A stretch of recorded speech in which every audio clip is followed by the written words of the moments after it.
បាទសូមគោរពនឹងជម្រាបសួរទៅកាន់ថ្នាក់ដឹកនាំនិងពុកម៉ែបងប្អូនទាំងអស់គ្នាទាំងក្នុងនិងក្រៅប្រទេសនៅក្នុងវីដេអូនេះគឺខ្ញុំចង់បង្ហាញអំពីរបៀបផ្លាស់ប្ដូរបាទផ្លាស់ប្ដូរឈ្មោះផ្លាស់ប្ដូរ ID តើយើងចូលទៅកន្លែងណាដើម្បីផ្លាស់ប្ដូរឈ្មោះនិងផ្លាស់ប្ដូរ ID អញ្ចឹងជាជំហានដំបូងបងប្អូនចូល account ថ្នាក់ដឹកនាំបងប្អូនអស់គ្នាចូលមកបន្ទាប់មកទៀតគឺបងប្អូនមើលឃើញនៅខាងលើនេះគឺឃើញពាក្យថាសួស្តីបាទហើយកន្លែងនេះគឺជាឈ្មោះរបស់បងប្អូនអញ្ចឹងចុចលើនឹងមកនេះគឺជាចំណុចមួយដែលខ្ញុំនឹងបង្ហាញពីកន្លែងដែលយើងអាចដូររូបភាពបាទនេះកន្លែងនេះគឺយើងដូររូបបានក៏ចុចលើនឹងមកគឺយើងអាចដូររូបបានហើយអញ្ចឹងយើងចង់ដូរទៅរូបអីគេបាទចង់ដាក់រូបម៉េចបាទដែលរូបបងប្អូនស្រឡាញ់ពេញចិត្តណាឧទាហរណ៍ថាយករូបនេះមួយចុះបាទអូខេយករូបនឹងមួយមកបាទបងប្អូនចង់ដូរឈ្មោះមែនទេបាទចង់ដូរឈ្មោះគឺបងប្អូននេះមើលកន្លែងឈ្មោះពេញបងប្អូនលុបចោលទៅហើយដូរថ្មីបានបាទដូរថ្មីបានឧទាហរណ៍ថារតនៈ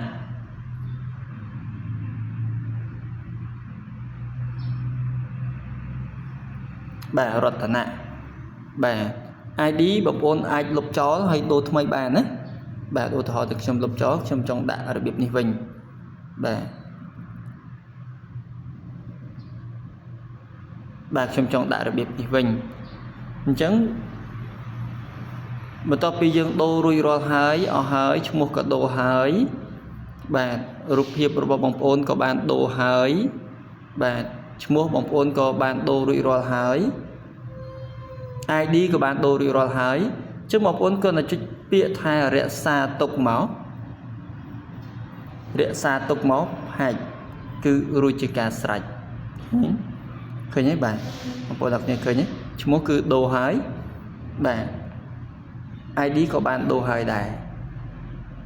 អញ្ចឹងនៅក្នុងវីដេអូនេះគឺខ្ញុំចង់បង្ហាញអំពីរបៀបដូរគឺត្រឹមតែប៉ុណ្ណឹងរីឯរបៀបនៃការដូរ password បាទពាក្យសម្ងាត់បងប្អូនអាចដូរបានបាទគឺនៅខាងស្ដាំគឺមានពាក្យថា password កន្លែង password នេះបងប្អូនទាំងគ្នាត្រូវចាំថាខាងលើគឺជា password ដែលបងប្អូនកំពុងតែប្រើបច្ចុប្បន្នហ្នឹង password ហ្នឹងដាក់មិនគឺខាងលើយើងដាក់អញ្ចឹងមកខាងក្រោមពីរនេះបើន័យថាជា password ថ្មីដែលបងប្អូនចង់ដាក់ប្រមាណបាទចង់ដាក់វែងចង់ដាក់ខ្លីចង់ដាក់អក្សរសញ្ញាចង់ដាក់អីគឺដាក់មកបាទអញ្ចឹងអាកដាលនេះពាក្យសម្ងាត់ថ្មីនេះដាក់របៀបម៉េចអាកន្លែងបញ្ជាក់ម្ដងទៀតគឺដាក់អញ្ចឹងដូចគ្នាបាទដល់ខាងលើគឺជាពាក្យសម្ងាត់ដែលយើងកំពុងតែប្រើបច្ចុប្បន្នហ្នឹងអញ្ចឹងយើងដាក់ចូលមកហើយនេះដាក់ចូលមកហើយយើងជិះពាក្យបដូរពាក្យសម្ងាត់មកគឺពាក្យសម្ងាត់បងប្អូនទាំងអស់គ្នាគឺត្រូវបានផ្លាស់ប្ដូរទៅជា password ឬក៏ពាក្យសម្ងាត់ដែលបងប្អូនចង់បានមួយទៀតកុំភ្លេចដាក់ pin ផងបងប្អូនទាំងគ្នាណាចូលកន្លែង pin បាទ PIN ហ្នឹងខាងលើនិងខាងកណ្ដាលនេះបងប្អូនដាក់លេខកូដ6ខ្ទង់មក6ខ្ទង់ដាក់មិនបានហើយខាងលើមិនខាងកណ្ដាលនេះគឺដាក់អញ្ចឹងដូចគ្នាបាទដោយសារខ្ញុំមិនអាចវាយបានទេមិនអាចសរសេរបានទេតែសរសេរទៅពេលដែលយើងផុសចូលក្នុង YouTube ដើម្បីជាមេរៀនសម្រាប់បងប្អូនអរគ្នាគឺខាង YouTube វាឲ្យផុសហើយអញ្ចឹងខ្ញុំគិតថាប្រាប់បង្ហាញកន្លែងយើងដាក់ password មិនអីមិនអញ្ចឹងណាអញ្ចឹងខាងលើបងប្អូនដាក់លេខកូដ6ខ្ទង់មកដែលបងប្អូនចង់បាន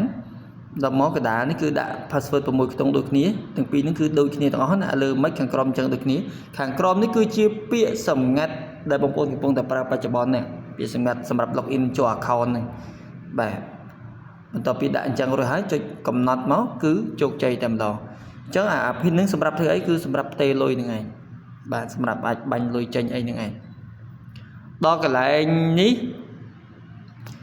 គឺខ្ញុំអត់ទាន់បានបង្ហាញទេបងប្អូនអរគ្នាគឺរបៀបនៅក្នុងការការពារ account របស់យើងតែទៅខាងមុខទៀតខ្ញុំនឹងបង្ហាញណាបងប្អូនបាទពីរបៀបនៃការដំណើរការភ្ជាប់ account មួយនឹង Google មួយនឹងបាទជាការការពារ account របស់យើងដល់ពិសេសមួយដែរបាទអញ្ចឹងនៅក្នុងវីដេអូមួយនេះគឺខ្ញុំចង់បង្ហាញទៅកាន់បងប្អូនអរគ្នាគឺតែប៉ុណ្្នឹងទេចឹងពុកម៉ែបងប្អូនអរគ្នាគ្រាន់តែធ្វើតាមទៅគឺជោគជ័យហើយបាទអញ្ចឹងខ្ញុំបាទសូមអរគុណនិងសូមជម្រាបលាបាទ